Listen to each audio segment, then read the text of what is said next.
It's nice to know you're still with us. Thank you for staying. And if you're just joining us, this is News Up showing live on Silverbird Television, Silverbird News 24. Thank you so much for staying here with us. Now we're on the last lap of the show. We're talking about something important, which brings to mind this song that we usually sing, David.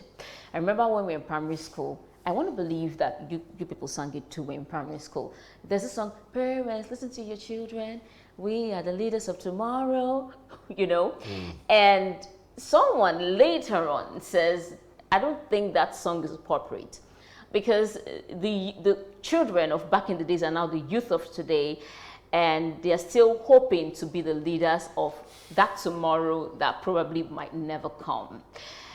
It is a dire issue here in Nigeria, and which brings us to the important subject matter we're speaking about right now. It's about elections in Nigeria, youth as passive participants.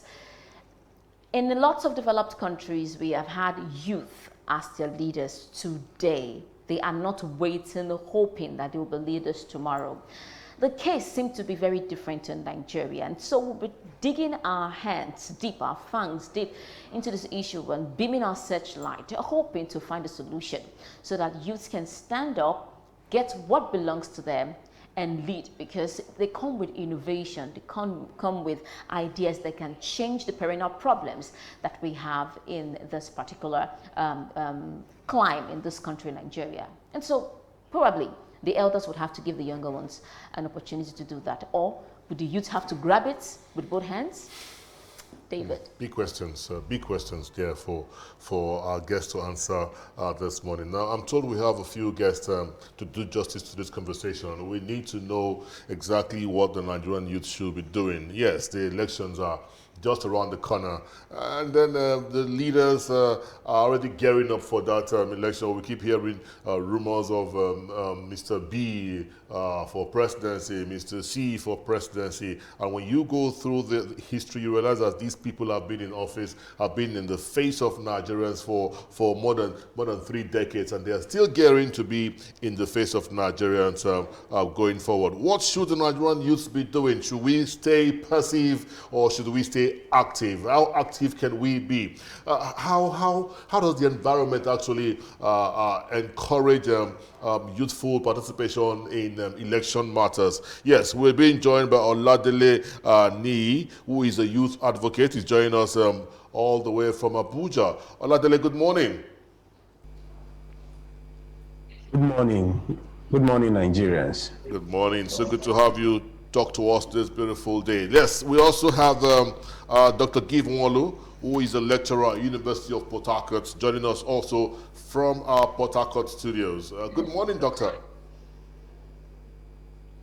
Good morning. Good morning, Nigerians. Okay, so when I take a look at the two guests we have, I would want to believe that they fall into the category of what we term the youth of today, more like the millennials, like Messi would always want to call them millennials. Yes, let's start with Niyi in Abuja. Niyi. Yes, if you can hear me. Exactly. Yes, I can hear you. Exactly what do you, how prepared, let's start with that. How prepared do you think the Nigerian youths are to take over the mantle of leadership in this country? How prepared and how positioned are we?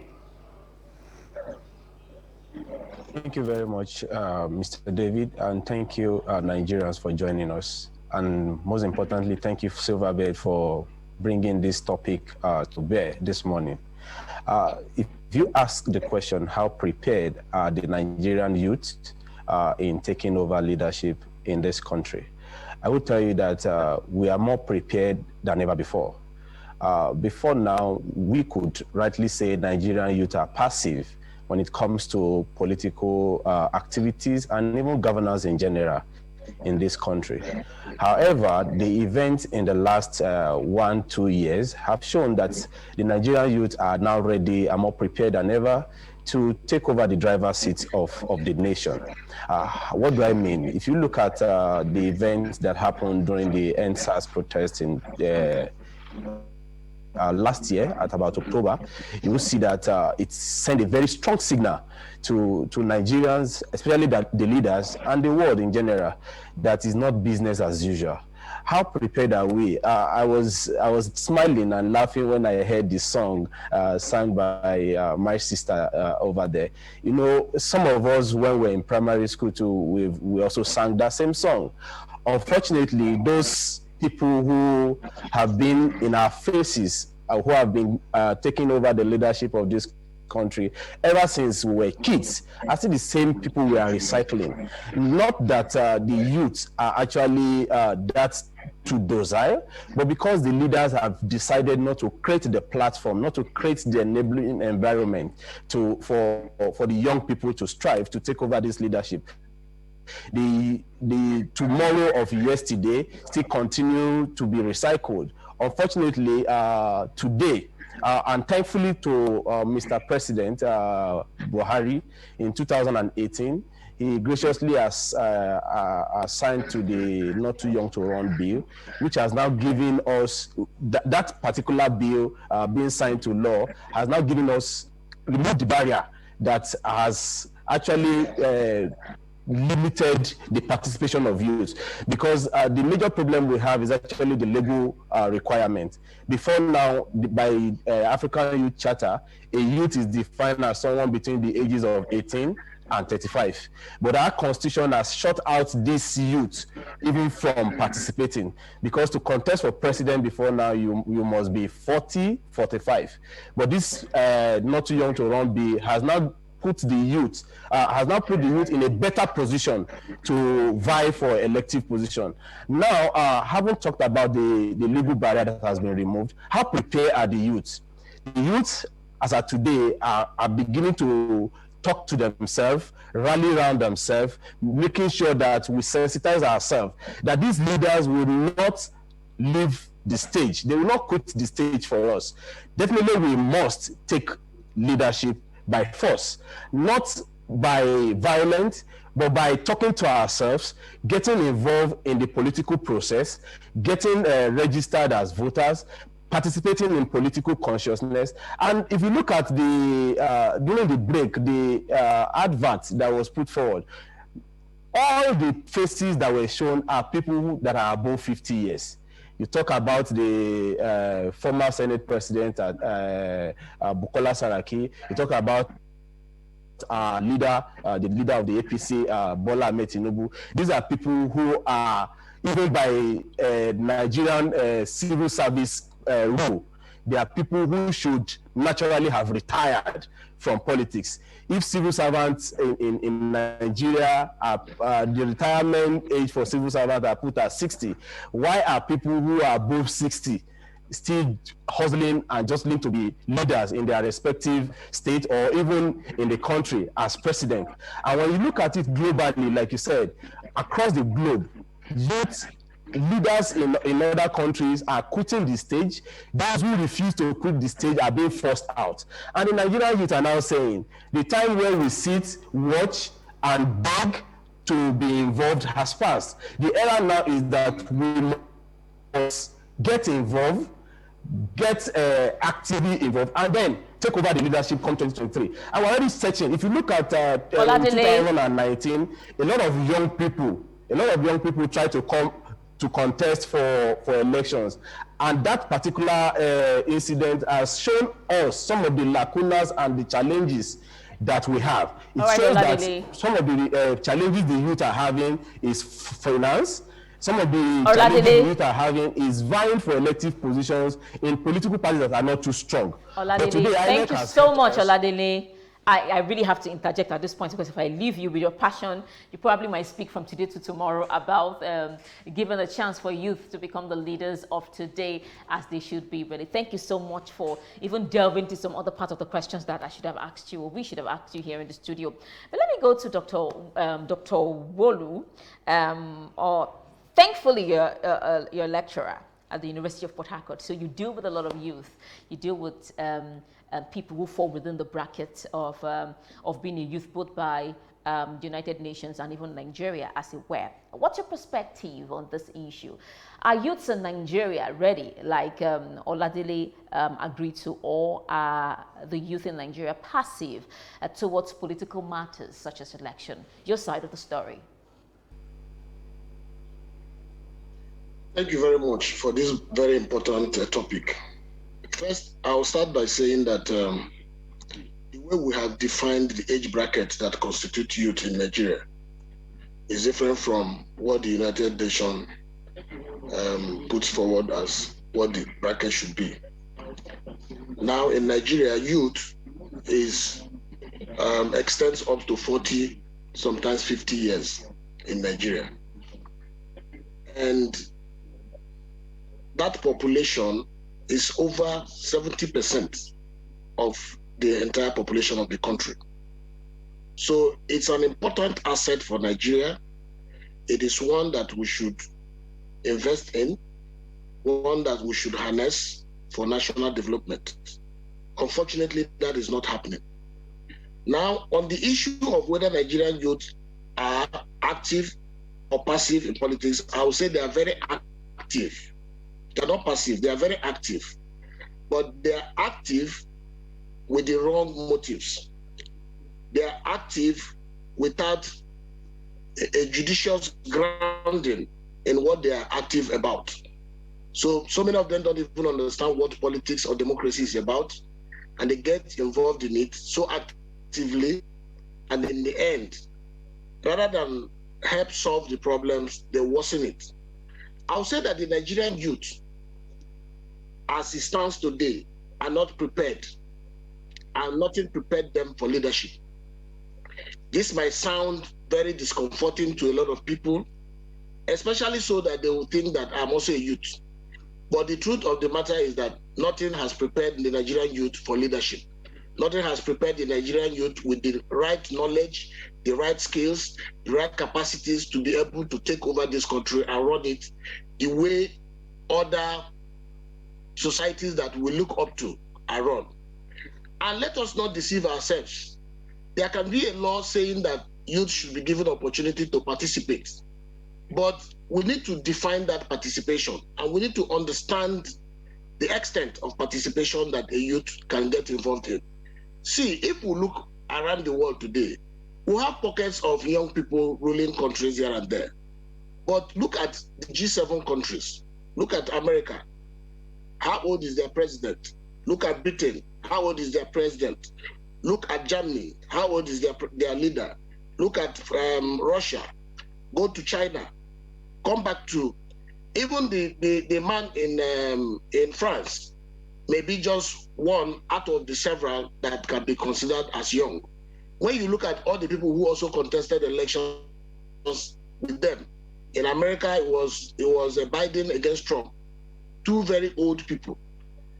So, and if we look at the history of Nigeria, you'll find that the way people are saying today that the youth of today is the leader of tomorrow is how the people who are leading us today were told that they will be leaders of tomorrow.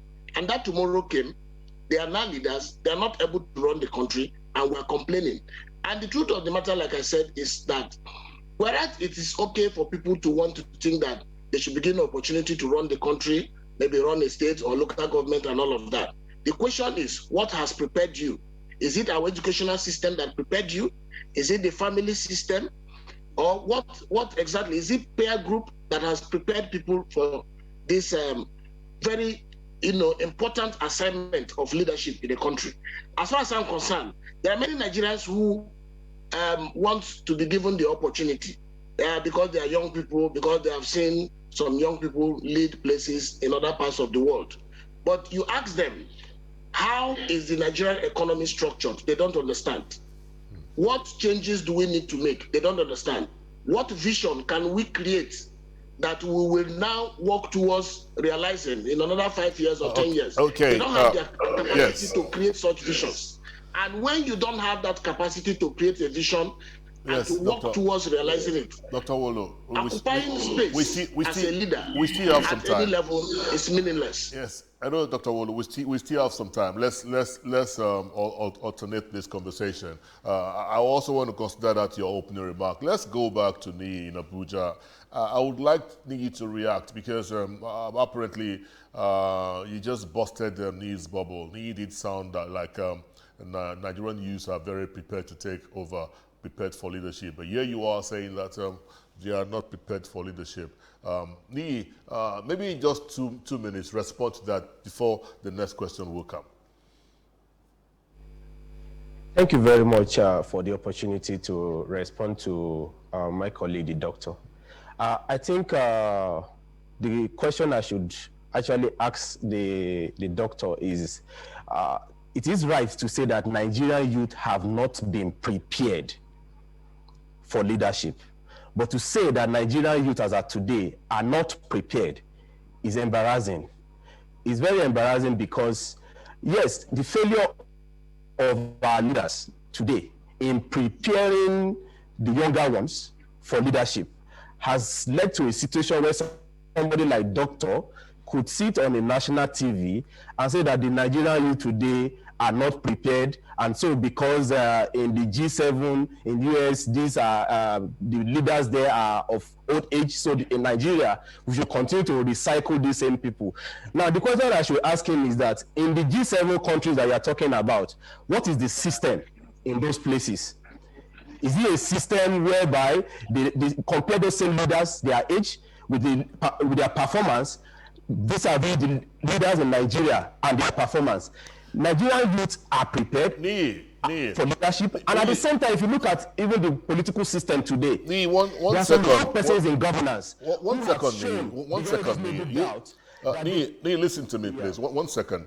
When you say Nigerian youths are prepared, exactly what did they go through? Tell me the process that they did go through preparing them for political leadership. I could agree with you if you tell me Nigerian youths are prepared for leadership in business because we see all of that happening pretty strong. Leadership, prepared for leadership in business, leadership in enterprises and the rest of them. But for political leadership, tell me what, in your own opinion, was the process that they did go through preparing them for political leadership. Nii. Now, thank you very much. For the processes as of today that the Nigerian youth has gone through to prepare them for leadership, one is education. Education is very important. And even you yourself has rightly asserted to the fact that in terms of business, in terms of the economy, and most importantly, even in terms of their skill. Now, if you look at the political system today, some of them has actually learned behind the scene. If you look at the minister, you look at the governors, you look at even the president that we've had, most of the people who drive their activities behind the scene are the young people. The secretaries, the PAs, the special assistants, to most of these ministers who draft their speech, who prepare them even for what we see. But even most of them do not even carry them out, are the young people. Go to even to the president, to the most of the people that are appointed as SSAs, as LSAs to the president, are young people. Those people who are PAs, who are personal assistants to the ministers, are young people. Are you saying if these young people in the offices write the speeches, prepare the ministers' activities, prepare the governor's activities, they are not yet prepared? Now, if you look at even political appointments, if you go to even elective positions, as of today, a 34-year-old is Speaker, Plateau State House of Assembly. A 33-year-old is Speaker, Oyo State House of Assembly. A 35-year-old is Speaker, Kwara State House of Assembly. And they are running the legislative arm very well. Are you saying these people, if they are vying for governor in their state, they are not yet prepared? If you go to Kogi State, a 46-year-old is governor. If you go to Oyo State, a 45-year-old, a 50-year-old is governor. Are you saying these young people are not prepared? For example, let me even be particular about Kogi State. the governor of Kogi State, Alhaji Yahaya Adoza Bello, is 46 years old. He has been governor at the age of 40. And today, he has learned within the last 6 years the rudiment of governance. Are you saying this kind of person is not prepared to lead this country? So it's not just about contesting for president and winning. But when you talk about the preparation, these are the positions you've held before, the knowledge you have acquired, and this knowledge that we're talking about must not necessarily be in the political arena. So the preparation I'm talking about, to tell you that Nigerian youth are prepared, is in terms of their consciousness, the understanding that they must now get involved, the understanding that they must participate actively in who lead them. I'm getting agitated because the young man who I believe should be on the side of the Nigerian youth, saying that we are not prepared, and as such we must continue to recycle the old people. The question is that, has these old people that we have been recycling been able to meet up their counterparts in the G7? The answer is no. Therefore, when you look at all the parameters of governance, those who drive the process behind the scene are the young people. But it's unfortunate that these young people are only being used to drive the process, to write the speeches, to vote, and not be allowed to be voted for. This is why we are now saying, as far as 2023 is concerned, we are taking this battle beyond just sitting on social media. It must be youth, it must be this political party, it must be this person. No, we now want to get involved. And thankfully, President Muhammadu Buhari has given us the opportunity.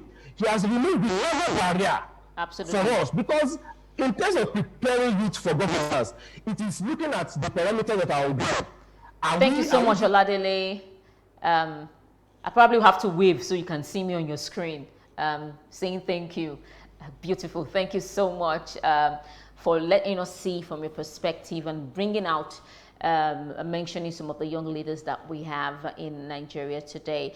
And I knew from the very start that this particular topic is going to have a polarized point of view, in the sense that one set will be saying, Nigerians are ready, and the other ones will be saying Nigerians are not, which is already happening here today. But let me hear from the perspective of Dr. Wolu. He deals with students, he deals with youth, right, who are actually the leaders of tomorrow and could be the leaders of today. What made you say Nigerian youths are not ready? Is it that the leaders are not giving them the opportunity to, to carry on these responsibilities? The conditions that are given them are still practically insurmountable? What perspective are you coming from to say that Nigerian youth are not ready to take on the leadership, and how can they be ready to take on the mantle of leadership and stop being passive when it comes to political issues in Nigeria, especially elections? Well, I've said before that the Nigerian youth is not passive. The Nigerian youth is very active. Very, very active. All the ballot box snatching that goes on during election, if you call for campaign today, you will see them there. If you are looking for people, like Niyi said, people who want to serve as assistants and all of that, you find a lot of them. But the question is, what is the process that prepared them for those offices? I like the fact that he talked about Yahaya Bello as a young person, as governor. And he's asking whether by being governor, he's not prepared to be president. The question we should be asking is, as governor, what difference has he brought to bear in the politics of the state and the politics of the country as a young person? And like I said, the old people who are in government today were young people yesterday. And they were also told that they will be leaders of tomorrow, and that tomorrow maybe is today. And unfortunately, they are not able to meet our expectations, because they were not prepared. Now, I work in the university. There's something called GS, General Studies in the university, courses that every person who is in the university, irrespective of your discipline, must offer. Politics is not one of them. So you find people study all kinds of things in the university, come out, and not think that they have preparation for political leadership. And it doesn't work that way. In other parts of the world, you find that most people, even after reading one course or the other, they still go to study law, they study history, they study civics, and all such courses to be able to understand statecraft. And it is that knowledge of statecraft that will lead you or help you to be able to lead in leadership. Nigerian youths have gone to school, yes, but they have studied things other than politics. They don't understand even the history of their own country. They don't understand the culture of their country. They don't understand. If you ask today, at what point do we really ask for our voices as youths to be heard in governance? I attend political party meetings. I'm also a politician, with all modesty. I attend political party meetings. You have a situation where one person comes as leader of a political party, an old man. He says something that is unreasonable, and it's expected that the youth who are there should just accept it hook, line, and sinker. And if anybody dares to ask the political leader a question, it is the same youth that will attack that person and say, you are not being loyal to our leader, and all of that.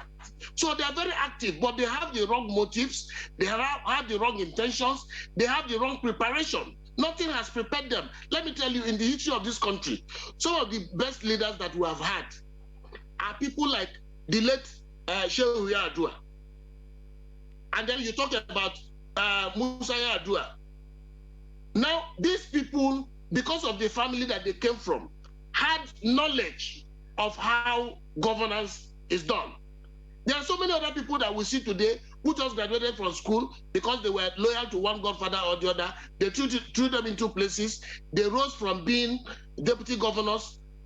They rose to become governor. They became vice president, they became president, and at the end of the day, there was nothing to show for it. I'm not saying recycle old people. I'm not saying that it's okay that Nigeria has been run all these years in the way that it has been run. I'm only saying that to the extent that the political elites in this country are not conscious of the fact that the youth is the most important asset of this country, and they're supposed to invest in them. They're supposed to create opportunities for them to have those experiences that imbue them with what they need to lead the country in the future. The fact that we are not part of the conversation of designing the future of our country. Yes, Dr. If anybody manages to become anything in Nigeria tomorrow, you are going there unprepared, and you will not be able to make that difference that we're all looking for, whether you are young or old. Recent experience in this country has shown that you literally have to take care of everything yourself. I mean, I'm not trying to be sarcastic here, but waiting for the leadership, the current leadership, to pave way for the youth to come take over, would seem like a pretty tall dream for the Nigerian youth to achieve. But then let me move this conversation to Niyi. You've spoken so well. Niyi, I know there is a party called the YPP Party, the Young Progressives Party. They made a few attempts in the last elections. And I must say to you, Niyi, that after that 2019 election, yes, that was the last we heard from that party. It was like the party was set up for temporary mission, after which they went under. Maybe that's part of the process we should be talking about. The process of continuity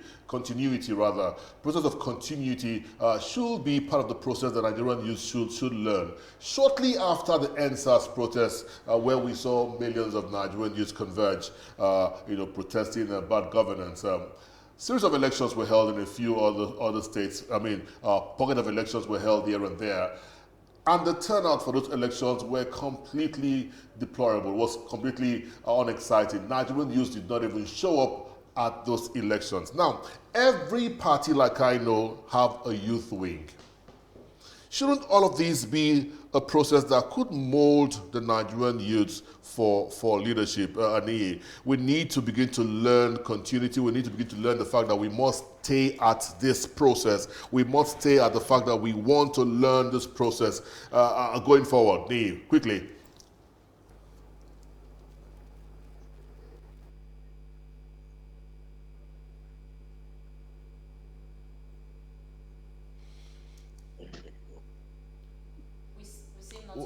We seem not to hear you, Niyi. As far far as we are concerned,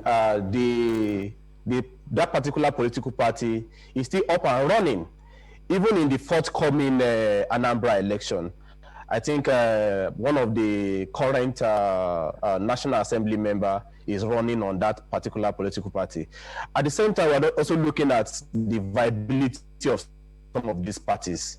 But in digressing a little from some of the questions you've asked, I think Doctor was actually trying to get some of the conversations we are having wrong, to think that leadership must be learned at the forewall of the university, or preparing young people for leadership must be something that you have to do in your university. For someone like me, right in the university, I was a departmental president, later was elected among the students as the SUG, that is the Student Union Government Speaker. Then I have led the National Youth Council of Nigeria. These are leadership processes. These are leadership stages. Now, in the political party, even the major political parties have now understood the importance of having young people in their party and already seeing the signal come 2023. For example, in the opposition party, they've even digitalized the process of their membership registration. They are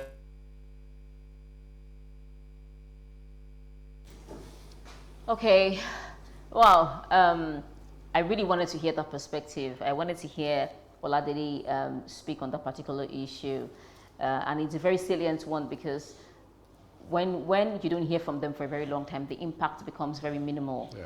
And we don't get people more aware that they can participate in these things. And while he was speaking, I think it's almost time for us to leave this place. While we're speaking, I went and I did a bit of research.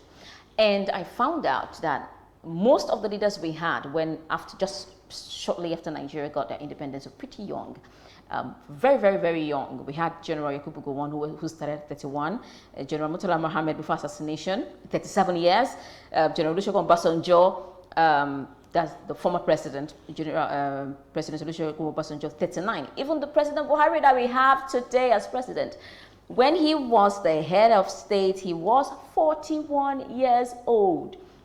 Like the Yorubas would say, Kilo Shele. What happened? How did we get to where we are today, where we have old people still recycling? And how can we move from this particular ugly trend we have into the right direction? Let me ask that question to Dr. Wolu, since you're of the opinion that the youths are active, but active in the wrong direction. In closing, please. See, if we take the history that you just reeled out, these people were young people when they took over. Did they do well? The answer is no, because nothing prepared them. They were military men, and then somehow the events of 1966 happened and all of that, and they got themselves into power. And in the end, one of the things that Gowon told us then was that the problem of Nigeria was not money, but how to spend it. See, the truth of the matter is that there must be preparation. And if you're not prepared for something, you see, you can know about cooking, but if you have not cooked before and you have not experienced it in that environment of the kitchen, you cannot be said to be a good cook. What we are seeing in Nigeria is that sometimes people are given these offices, special assistants and all of that as patronage. Okay, you